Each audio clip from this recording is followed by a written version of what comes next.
एक किसान के पास 531 टमाटर थे। उसने उनमें से 176 बेच दिए।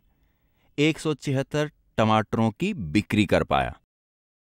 176 टमाटर कम होने के बाद उसके पास कितने टमाटर रह जाते हैं?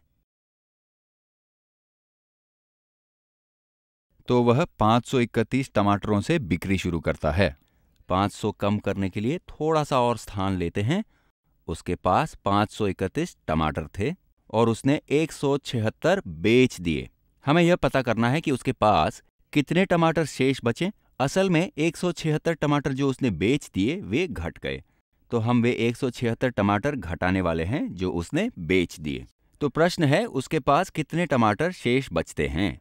हमें 176 टमाटरों को 531 टमाटरों में से घटाना है, तो यह घटा के सरल सवाल में बदल जाता है। आइए देखें कि क्या हम इसे कर पाते हैं। यदि हम सीधे यहाँ इकाई के स्थान पर जाएं, मैं इसे यहाँ समानांतर करता हूँ क्योंकि मेरे ख्याल से यह रोचक होगा। मैं यहाँ बाएं तरफ परंपरागत तरीके से करता हूँ और दाएं तरफ दिखाता हूँ कि यह कैसे होता है।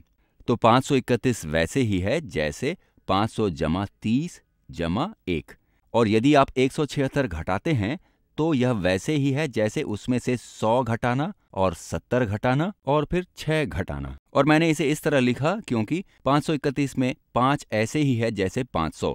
531 में 3 दहाई के स्थान पर है जो असल में 30 को प्रदर्शित कर रहा है। 531 में 1 इकाई के स्थान पर 1 को दर्शाता है। और अब यह थोड़ा साफ हो जाएगा कि हम क्या करेंगे जब हम इस सवाल में यहाँ उधार लेंगे या समूह बनाएंगे। तो हम इकाई के स्थान से शुरू करते हैं। 1 कम है 6 से, 1 कम है 6 से। यदि हम शेष बचे स्थानों से किसी संख्या के समूह बनाएं तो अच्छा होगा। तो हम सीधे दहाई के स्थान पर पहुंचते हैं। दहाई के स्थान से हम 10 उधार ले सकते हैं या इसका समूह बनाते हैं। तो हम यहाँ से 10 उधार लेते हैं और यह 20 हो जाता है। हम उस 10 को लेकर 1 में जोड़ते हैं तो यह 11 हो जाता है। हमने केवल 10 जोड़ा। हम आगे बढ़ें। हम दहाई के स्थान से 10 को इकाई के स्थान पर ले गए। यदि आप यहाँ देखें तो कह सकते हैं, देखिए हमने 30 से 10 को निकाला और वह 20 रह गया, और फिर 1 है वह 11 हो गया। जब मैं स्कूल में होता था तो लोग ऐसे कहते थे, मान लो आप 3 से 1 उधार लेते हैं और उस 1 को यहाँ चिपका देते हैं, लेकिन असल में आप 30 से 10 ले रहे हैं और इसे 20 बनाते हैं। अब इस 10 को 1 में जोड़कर 11 बनाते हैं। लेकिन आप किसी भी तरीके से करें, आप इकाई के स्थान पर 11 तक पहुँचते हैं। अब आप घटा कर सकते हैं। 11 घटा 6 है 5। अब हम दहाई के स्थान पर जाते हैं। दहाई के स्थान पर अब हमारे पास है 2 घटा 7 जो असल में 20 घटा 70 है। तो 70 इस 20 से बड़ा है, इसलिए हमें दहाई के स्थान पर कुछ और जोड़ना होगा।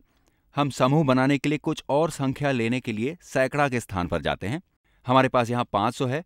यदि हम इससे 100 लेते हैं तो क्या होगा? यहाँ हमारे पास 400 शेष बचते हैं। हम इस 100 को लेते हैं और इसे दहाई के स्थान पर रखते हैं, तो 20 के बजाय हमारे पास है 120। यदि आप सवाल को देखें, क्योंकि यहाँ हम स्थानों का प्रयोग कर रहे हैं, हम 500 में से 100 लेते हैं और हमारे पास 400 रह जाते हैं। और फिर हम उस 100 को दहाई के स्थान पर ले जाते हैं। 100 है 10 दहाई, हम 10 को इसमें जोड़ने वाले हैं, इस तरह यह 12 हो जाता है। एक बार फिर इसके बारे में जरा झटपट ढंग से सोचने का तरीका यह है, आपने 5 से 1 लिया और उसे 2 के सामने लगा दिया, लेकिन असल में आप 500 से 100 लेते हैं और यह 400 रह जाता है।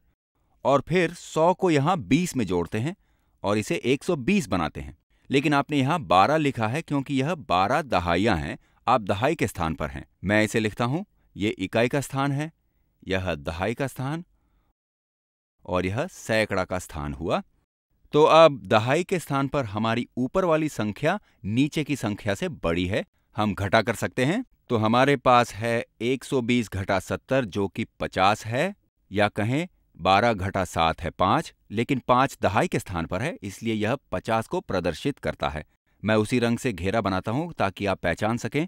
5 जो कि 50 को प्रदर्शित करता है। और आखिर में हम सैकड़ा के स्थान पर हैं, तो 400 घटा 100 है 300, या 4 घटा 1 है 3, लेकिन यह 3 इस 300 को, यह 5 इस 50 को और यह 5 इस 5 को दर्शाता है। और हमने हल कर दिया, हमें 355 मिला। किसान के पास 176 टमाटर कम होने के बाद 355 टमाटर या 300 जमा 50 जमा 5 टमाटर शेष बचे हैं।